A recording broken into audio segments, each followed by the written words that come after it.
caro aluno, tudo bem com você? Seja muito bem-vindo a mais uma aula aqui do canal para falar sobre questões comentadas do Enem. Essa semana aí, durante alguns dias, a gente vai trabalhar com questões do Enem para você se preparar e mandar muito bem aqui nas questões do Enem para 2020, pessoal. Então, vamos começar agora a falar sobre a questão aí do Enem 2019, seguindo a ideia do caderno azul, a questão 69, pessoal. Então, já ajuda aqui o professor, vai dando aquele like, se inscreve no canal e também acessa lá a plataforma gabaritajal.com.br, que ó, melhor plataforma de humanas para você se dar bem em Enem, hein? Então, vamos lá de uma vez, vamos organizar aqui. Temos aqui já de cara, então, aí a questão número 69 do caderno azul aí do Enem do ano passado, para você se dar bem aí para estudar para esse ano. Vamos lá, a questão diz o seguinte: localizado a 160 quilômetros da cidade de Porto Velho, atual capital do estado de Rondônia, os limites da reserva extrativista Jaci-Paraná e terra indígena Capirunas, o povoado de União Bandeirantes surgiu em 2000 a partir de movimentos de camponeses, madeireiros, pecuaristas e grileiros que, à revelia, ou seja, contrariando o ordenamento territorial e diante da passividade governamental, demarcaram e invadiram terras na área rural, fundando a vila.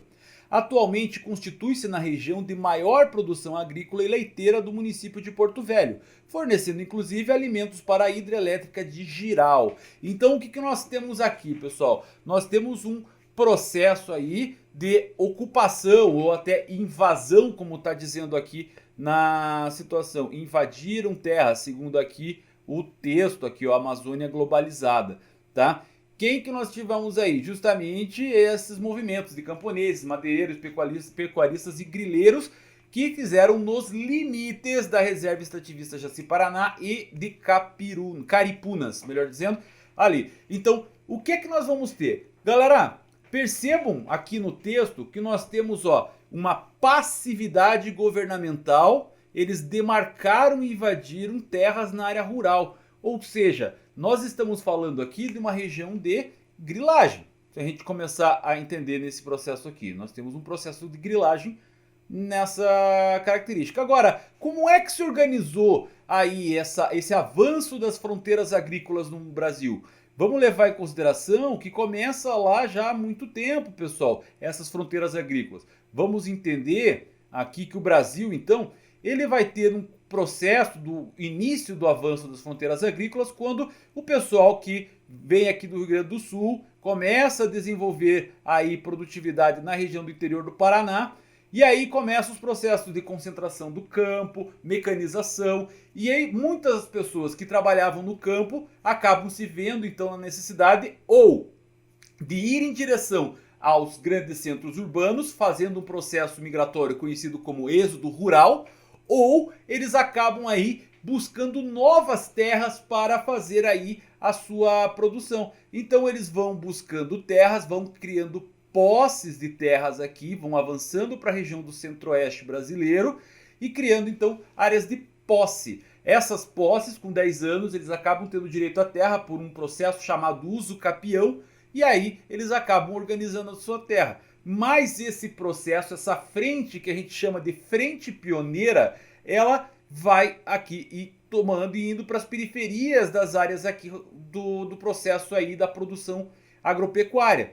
Mas atrás dela vem a frente de expansão, que vem aí a agricultura comercial e vai continuando a fazer o quê? O processo de concentração e mecanização do campo, vai concentrando mais terras. E esses pequenos produtores vão cada vez mais avançando as terras. E hoje esses avanços das fronteiras agrícolas já se encontram aí em regiões do interior do Nordeste e do sul da região aí de Rondônia, do Tocantins e parte do Pará e do Amazonas. Essa situação, então, acabam criando aí novas áreas de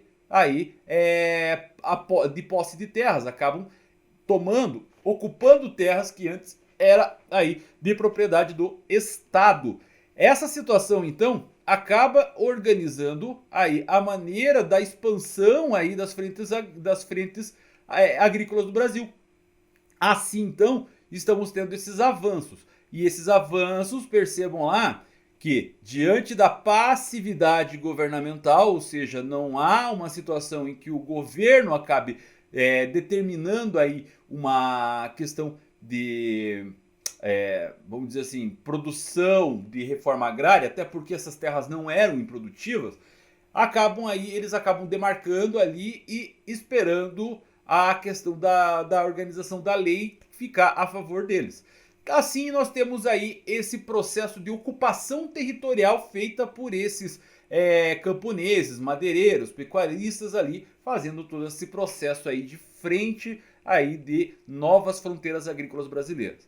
Enfim, a dinâmica de ocupação territorial descrita foi decorrente do quê? Foi decorrente de uma mecanização do processo produtivo? Bom, nesse caso aqui especificamente, não houve um processo aqui de situação aí de demarcação. O texto, na verdade, ele está indicando o avanço da ocupação de terras e não a sua mecanização, tá? Então, a situação aqui não diz respeito à mecanização do processo produtivo, tá? A adoção de colonização dirigida, bom, se a gente levar em consideração aqui, a área foi ocupada, portanto ele não foi uma colonização incentivada, não foi alguém que chegou e disse assim, ó, vem pra cá, vem trabalhar aqui. Não foi uma colonização dirigida, incentivada, ok? A letra C, por exemplo, aqui, tá? A realização de reforma agrária. Quem faz reforma agrária? Quem promove reforma agrária é sempre o governo. Reforma agrária é uma política pública, galera, certo?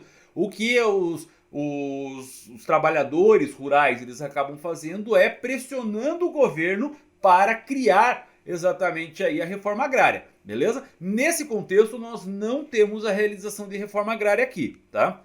Nós temos ampliação de franja urbana nessa situação? Bom, na verdade não existe aqui nenhuma espacialização referente à franja urbana, nós estamos falando de espaço rural nesse caso. Então a letra D a gente desconsidera também.